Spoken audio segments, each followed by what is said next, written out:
Allez, vas-y, comme ça, je prends la corne après. Le carré rouge. Regarde. Carré rouge. Très bien. Alors l'autisme, c'est un trouble neurologique et trouble envahissant du développement. On l'observe par une absence de relation avec les enfants de leur âge ou avec les adultes, une altération de la communication avec absence de langage, mais des fois il y a aussi possibilité de langage. Et puis on observe aussi des intérêts restreints pour des activités. Alors depuis 1 an, Johan avant, il avait beaucoup de stéréotypies. Donc il se mettait beaucoup en danger, il n'écoutait pas, il n'était pas en relation avec son entourage.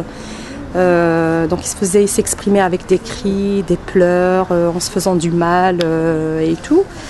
Donc moi, je me suis dit face à cette situation, c'est pas possible, quoi. Il faut essayer d'agir assez rapidement. Je peux pas laisser mon enfant comme ça.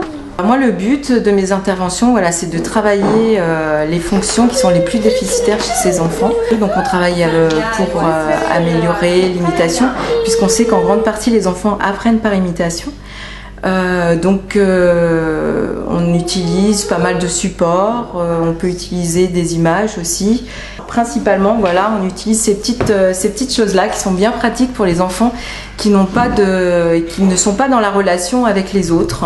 Parce que, je peux vous montrer, hein, c'est toute bête.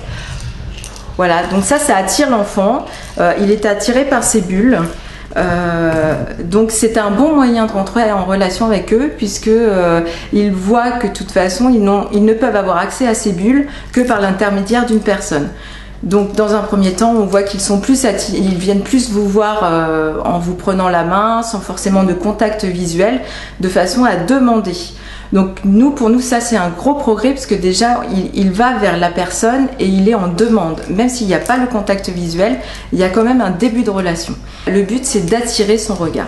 Si l'enfant est pris assez tôt, on peut espérer quand même d'énormes progrès. C'est-à-dire que s'il y a un début de prise en charge vers 18 mois, 2 ans, 3 ans, c'est des enfants qui peuvent après rester dans un cursus scolaire normal. C'est des enfants qui peuvent devenir autonomes et qui n'iront pas forcément en établissement spécialisé pour enfants handicapés.